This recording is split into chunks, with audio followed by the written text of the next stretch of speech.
పాత్రికేయ మిత్రులందరికీ నమస్కారం. జగిత్యాల నియోజకవర్గ అభివృద్ధి ధ్యేయంగా జగిత్యాల నియోజకవర్గ ప్రజల ఆశీస్సులతోటి గెలిచిన నేను నూతనంగా ప్రభుత్వం ఏర్పడ్డ తర్వాత గౌరవ ముఖ్యమంత్రి రేవంత్ రెడ్డి గారి వద్దకు డిసెంబర్ 19వ తేదీ నాడు మొట్టమొదటగా 2023 డిసెంబర్ 19వ తేదీ నాడు అసెంబ్లీలో కలిసి వారికి గౌరవపూర్వకంగా పుష్పగుచ్చాన్ని అందించి జగిత్యాల పట్టణలో అతిపెద్ద పేద ప్రజలకు సంబంధించిన డబుల్ బెడ్రూమ్ ప్రాజెక్ట్ ఉంది. దానికి సహాయం చేయాలని చెప్పి కోరగానే, అభివృద్ధికి నిధులు ఇవ్వాలని కోరగానే వెంటనే అదే రోజు డిసెంబర్ 19, 2023 నాడే సీఎంఓ నుంచి జగిత్యాల కలెక్టర్ గారికి లెటర్ రావడం జరిగింది. అప్పటి నుండి కూడా గౌరవ ముఖ్యమంత్రి గారుతో నేను సత్సంబంధాలు ఏర్పాటు చేసుకొని స్థానిక మన నాయకులు, మాజీ మున్సిపల్ చైర్మన్లు కావచ్చు, వైస్ చైర్మన్ గారు, కౌన్సిలర్సు, మా కోఆప్షన్ మెంబర్సు, మిగతా నాయకులు అందరి సూచనల మేరకు వివిధ అభివృద్ధి పనులకు కూడా నిధులు అడగడం జరిగింది. పట్టణాన్ని అంతకుముందు దరూర్ నుంచి ఇప్పుడు మనం కూర్చున్న దరూర్ క్యాంపు, భవానీ నగర్ అదంతా కూడా వాగొడ్డుకెళ్ళి యువతలంతా అటు మోతే నుంచి గోవిందపల్లె, తిప్పన ప్రాంతం నుంచి తిప్పనపేట ప్రాంతం నుంచి శంకులపల్లె బైపాస్ రోడ్ పక్కన, తిమ్మాపూర్లో కొన్ని సర్వే నెంబర్లు, హస్నాబాద్లో కొన్ని సర్వే నెంబర్లు, లింగంపేట గ్రామాన్ని కూడా కలపడంతో ఈరోజు జగిత్యాల పట్టణం గొప్పగా విస్తరించబడ్డది. మరి జగిత్యాల పట్టణంలో విస్తరించబడడంతో మనము మాస్టర్ ప్లాన్కి అనుగుణంగా రేపటి నాడు మనం గొప్పగా దీన్ని డెవలప్ చేసుకోవచ్చు. దీంతో పాటుగా టీఆర్ నగర్ కూడా కలిపినాం. మనం టీఆర్ నగర్ కూడా జగిత్యాల పట్టణ పేద ప్రజలు ఉండేది. అదేవిధంగా అర్బన్ హౌసింగ్ కాలనీ కూడా కలపడం జరిగింది. సో ఇప్పుడు మనకు ఎంతో ఖాళీ స్థలం కూడా పట్టణానికి అందుబాటులోకి వచ్చింది. ఈ సందర్భంలో నేను మళ్ళీ డీటెయిల్గా చెప్తా. మాస్టర్ ప్లాన్ విషయంలో కంపల్సరీ ఉండాలి. పట్టణం ప్రణాళికాబద్ధంగా నిర్మాణం అయితే పట్టణం బాగుంటుంది. గౌరవ ముఖ్యమంత్రి గారు కూడా అదే ఆలోచనతోటి రైతులకు ఎలాంటి నష్టం జరగకుండా, గతంలో కొంత ఇబ్బంది జరిగింది, అందుకే ఆపేసినాం మనం. అప్పుడు మాస్టర్ ప్లాన్లో కొన్ని లొసుగులు ఉండే, అప్పుడు అది ఫైనల్ కూడా కాలేదు. వాటి డ్రాఫ్ట్ మాస్టర్ ప్లాన్ వచ్చి అభ్యంతరాలు తెలుపమంటేనే పెద్ద ఇక రచ్చయింది, మనం అందరం చూసినాం. సో కాబట్టి అభ్యంతరాలు తెలుపమంటేనే రకరకాలుగా రైతులను కానీ ప్రజలను అభద్రతకు గురి చేసే విధంగా కొన్ని చర్యలు జరిగినాయి ఆ సందర్భంలో. మరి అటువంటి అప్పుడు దాన్ని ఇమ్మీడియట్గా నేను రద్దు చేయించేసిన. కానీ రాజకీయాల్లోకి వచ్చిన తర్వాత ప్రజాసేవలు ఉన్నప్పుడు ఒక తరం ముందు గురించి కూడా ఆలోచించాలి. ఎప్పుడు ఒక ఎలక్షన్ గురించే కాదు, రేపటి తరం గురించి కూడా ఆలోచించాల్సిన అవసరం ఉంటుంది. తప్పకుండా కొంత మనసుకు ఇబ్బంది అయ్యే సమస్య వచ్చినా, కొన్ని విమర్శలు ఉన్నా తప్పకుండా జగిత్యాల మాస్టర్ ప్లాన్ చేయాల్సి ఉంటుంది. మీ అందరి సహకారంతో చేస్తా. ఆ సందర్భంలో మళ్ళీ కూడా చెప్తా ఉన్నా, ఫస్ట్ ఎప్పుడైనా డ్రాఫ్ట్ మాస్టర్ ప్లాన్ వస్తుంది అంటే ప్రజలకు తెలియాలి, అప్పుడు ఆబ్జెక్షన్స్ తెలియాలి. ప్రజాస్వామ్యంలో ఆబ్జెక్షన్స్ తెలియజేసినప్పుడు ఎన్నోసార్లు మార్పులు చేర్పులు ఉంటాయి. ఈ రెండు కలిపితే 67 కోట్ల పైన, 68 కోట్ల పైన పనులు మంజూరై పూర్తిగా వస్తుంది. మరి ఈ సందర్భంలో ముఖ్యమంత్రి గారికి హృదయపూర్వక ధన్యవాదాలు తెలియజేస్తున్నా ప్రత్యేకంగా. ఎందుకంటే వారు సయాన మున్సిపల్ శాఖ మంత్రివర్యులు కూడా. అదేవిధంగా హౌసింగ్ మినిస్టర్ పొంగులేటి శ్రీనివాసరెడ్డి గారు ఇన్ఫ్రా కూడా ఇచ్చింది కాబట్టి వారికి కూడా ధన్యవాదాలు తెలియజేస్తూ, సహకరించిన జిల్లా మంత్రి లక్ష్మణ్ కుమార్ గారికి కూడా ధన్యవాదాలు. మరొక చాలా సంతోషకరమైన విషయం ఏంటంటే, గత కొన్ని నెలలుగా ఏదైతే రాష్ట్ర ప్రభుత్వం అర్బన్ ఇన్ఫ్రాస్ట్రక్చర్ డెవలప్మెంట్ ఫండ్ నుండి తెలంగాణ రాష్ట్రానికి నిధులు తీసుకొచ్చి తెలంగాణ రాష్ట్రంలోని వివిధ అర్బన్ లోకల్ బాడీస్కు నిధులు ఇస్తుందని తెలిసి నేను గౌరవ ముఖ్యమంత్రి గారిని, వారి సలహాదారైన శ్రీ వేం నరేందర్ రెడ్డి గారిని కొన్నిసార్లు కలవడం జరిగింది. మరీ ముఖ్యంగా మొన్న పండగ తర్వాత, దీపావళి తర్వాత ముఖ్యమంత్రి గారిని ప్రత్యేకంగా దీపావళి శుభాకాంక్షలు తెలియజేస్తూ పండగ సభ కలిసి మరి జగిత్యాల పట్టణానికి 50 కోట్లు, మర్జ్డ్ దాని కింద అర్బన్ హౌసింగ్ కాలనీకి పేదవాళ్ళకి 20 కోట్లు అడగడం జరిగింది.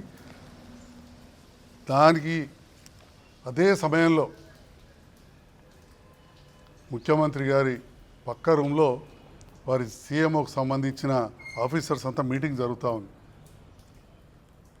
అంటే చాలాసార్లు కూడా నేను గతంలో కూడా చెప్పినా, అంతకుముందు కూడా వేరే పట్టణాలకు కూడా ప్రపోజ్డ్ది వచ్చిండే. నేను ఎక్స్పెక్ట్ చేస్తూ ఉన్నా ఎనీ టైం వస్తుందని. మీటింగ్ జరుగుతుంటే వెంటనే వారి సలహాదారుకు మరియు వారి సహాయకుని చెప్పి, పిఏకి చెప్పి ఇది ఫాలోఅప్ చేయమని చెప్పడం, నేను వెంటనే వెళ్ళి అక్కడున్న సీఎంఓకి సంబంధించిన శ్రీనివాసరాజు గారు, మాణిక్రాజు గారు, ఐఏఎస్లు, సీనియర్ ఐఏఎస్లు మరి కలవడం, మరి మీరు అందరూ కూడా చూస్తూ ఉన్నారు. అదే రోజు వారు ఆమోదించినట్టు ఆ రోజు రాత్రి అయిపోయింది. తెల్లవారి ఫోన్ వస్తే దీపావళి తర్వాత నేను రాయకల్లో, నాకు హైదరాబాద్ నుంచి ఫోన్ వచ్చింది, ఇట్లా అత్యధిక నిధులు మంజూరైన మున్సిపాలిటీలలో జగిత్యాల ఉన్నది, చాలా సంతోషంగా ఉన్నదని చెప్తే కొంత సోషల్ మీడియాలో రావడం కూడా మీరు అందరూ కూడా చూసుంటారు. కానీ అధికారికంగా పత్రం రాంది నేను అధికారికంగా చెప్తే బాగుండదని చెప్పి పూర్తి స్థాయిలో వివరణ తీసుకొని జీవో ద్వారా మన జగిత్యాల పట్టణానికి 62,50,00,000 రూపాయలు వచ్చినాయి. ఇది 8 ప్యాకేజీల కింద చేసి మొత్తం ఎస్టిమేట్స్ పంపని చెప్పి ఆదేశాలు కూడా అధికారులకు రావడం జరిగింది. అలాంటి సందర్భంలో జగిత్యాల పట్టణ ప్రజలందరికీ కూడా నిజంగా ఒక శుభవార్త, శుభాకాంక్షలు తెలియజేస్తూ, అదేవిధంగా ఇంత పెద్ద మొత్తంలో నిధులు మంజూరు ఇచ్చిన గౌరవ ముఖ్యమంత్రి గారికి నేను జగిత్యాల జిల్లా ప్రజలందరి పక్షాన, ఎందుకంటే జగిత్యాల అనేది జగిత్యాల జిల్లాకే ఉండక జగిత్యాల పట్టణ, నియోజకవర్గ మరియు జిల్లా ప్రజలందరి పక్షాన, మా నాయకులందరి పక్షాన, మీ అందరి పక్షాన కూడా ధన్యవాదాలు తెలియజేస్తున్నా. అదేవిధంగా మరి జగిత్యాల పట్టణం నిరంతరం అభివృద్ధి చెందాలి. మరి దాంట్లో భాగంగా కుదించుకుపోయి ఉన్న జగిత్యాల పట్టణాన్ని చాలా తక్కువ ఉండే, కొరుట్ల కంటే కూడా తక్కువ విస్తీర్ణం ఉందా మనం మాస్టర్ ప్లాన్ చేసుకుందాం. జగిత్యాల ప్రజలందరి ఆకాంక్ష యావర్ రోడ్డు పెద్దగా కావాలని. తప్పకుండా దీని తర్వాత ఇంత పెద్ద మొత్తం ఇచ్చినాక ధన్యవాదాలు తెలియజేస్తూ మళ్ళీ అదే విషయాన్ని అడిగినా, సరిగ్గా నాకు నెక్స్ట్ జగిత్యాల పట్టణానికి కావాల్సింది యావర్ రోడ్డు పెద్దగా అని చెప్పి దాన్ని కూడా తప్పకుండా చేద్దామని చెప్పి కూడా ముఖ్యమంత్రి గారు ఓరల్గా చెప్పడం జరిగింది. జగిత్యాల జిల్లా ప్రజల ఆకాంక్ష, ఎందుకంటే యావర్ రోడ్లు చాలామంది అవుతారు. కానీ మాస్టర్ ప్లాన్ విషయంలో లేట్ అవ్వడం వల్ల ఇవాళ మనం చూస్తున్నాం. బైపాస్ రోడ్ 100 ఫీట్లకు అప్పుడు డ్రాఫ్ట్ మాస్టర్ ప్లాన్ తెచ్చినాం. కొంత సవరించుకొని చేసుంటే రైతులది పోకుండా వేరే ప్రభుత్వ భూములు కొంత ఇచ్చి చేసుకుని ఉండుంటే ఇవాళ బాగుండేది. ఇవాళ బైపాస్ రోడ్లో ఎన్నో నిర్మాణాలు ముందరికి వస్తున్నాయి. రేపటి 100 ఫీట్లు చేసినా మళ్ళీ వాడిని తీయాలంటే 50 రోడ్లు ఉన్న ఆబ్జెక్షనే అవుతుంది. మీరు పర్మిషన్లు ఇచ్చారు కాబట్టి మాకు డబ్బులు ఇచ్చి తీసుకోండి అనే పరిస్థితి మళ్ళీ వచ్చే అవకాశం ఉంది. ఏది ఏమైనా గతం గురించి మాట్లాడకుండా మనం ముందుకు వెళ్ళాలి. దాంట్లో భాగంగా ప్రజలందరి సహకారం ఉండాలి.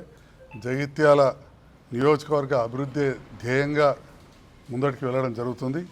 ఎన్నో పనులు నా ఆలోచన విధంగా ఒక డాక్టర్గా కావచ్చు అందరి సహకారంతో ఎన్నో పనులు కావు అనుకునే చేసినాం. దాంట్లో జగిత్యాల పట్టణంలో ఇవన్నీ దాదాపు 14 జోన్లు 5-6 గ్రామాల నుంచి ఇంత పెద్ద ఎత్తున మనం అప్పుడు కలపడం జరిగింది. ఎలాంటి ఇబ్బంది లేకుండా అదేవిధంగా నాకు వచ్చిన అవకాశంతో అంతర్గామంలో చెరువు నింపాలన్న పెద్ద ఆకాంక్ష ఉండే 2-3 మంత్రులు పోయి ప్రయత్నం చేసినా కాంతి వాళ్ళ నింపుకోగలిగినాం. రాయకల్ చెరువు 90 రూపాయల 30-40 సంవత్సరాల ఆకాంక్ష చేయగలిగినాం. అట్లా ఎన్నో కార్యక్రమాలు చేసినాం. రోలవాగ్ కూడా దాదాపు పూర్తిగా వస్తుంది, అది కూడా తప్పకుండా అవుతుంది.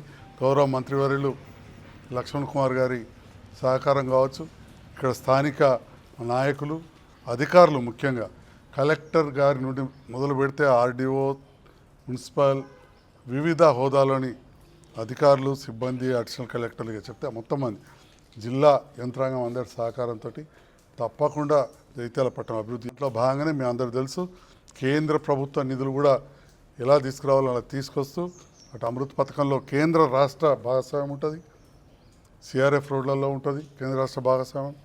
అవన్నీ కూడా తీసుకొచ్చి ఈరోజు జగిత్యాల పట్టణాన్ని అభివృద్ధి చేస్తూ మరి అటు చలిగల రోడ్డు పెద్దగా అయినట్టే తిప్పనపేట రోడ్డు కూడా అవుతుంది.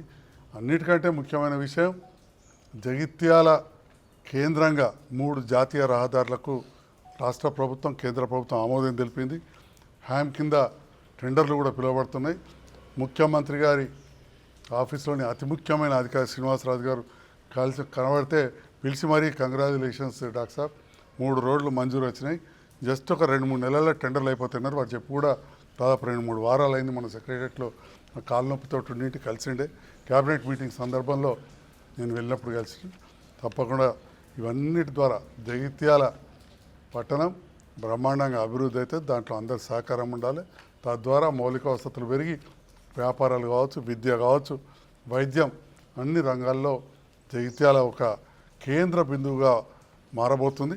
అలాంటి కేంద్ర బిందువుగా మారబోతున్న జగిత్యాల పట్టణ అభివృద్ధికి 62,50,00,000 ఇచ్చిన సందర్భంలో ముఖ్యమంత్రి గారు ధన్యవాదాలు తెలియజేస్తూ ప్రతి వార్డుకు కూడా ముఖ్యంగా పేద ప్రజలు నివసించే ప్రాంతాలు గతంలో కొన్నేళ్లుగా ఇండ్లు కట్టుకొని రోడ్లు డ్రైన్లు లేని ప్రాంతాలకు డ్రైన్ కావచ్చు, రోడ్ కావచ్చు, కరెంటు వసతి ఖచ్చితంగా వచ్చే విధంగా చూడాలి. మొన్న కొత్త ఎక్కడో ప్లాట్లు పెట్టి కట్టిన వాటికి తర్వాత ఫేస్లో చేద్దామని కూడా చెప్పినాం. ఈ రకంగా చేస్తూ ఇంకా ఇంతే కాకుండా 15th ఫైనాన్స్ కావచ్చు, జనరల్ ఫండ్ కావచ్చు, స్టాంప్ డ్యూటీ ద్వారా వచ్చిన ఫండ్స్ కావచ్చు, ఇవన్నీ కలుపుకుంటే దాదాపు 140 కోట్ల పైన రూపాయలతోటి పనులు ఈ సంవత్సర కాలంగా మొదలై ఇంకో సంవత్సరం లోపల పూర్తయితాయని చెప్తే తెలియజేస్తుంది.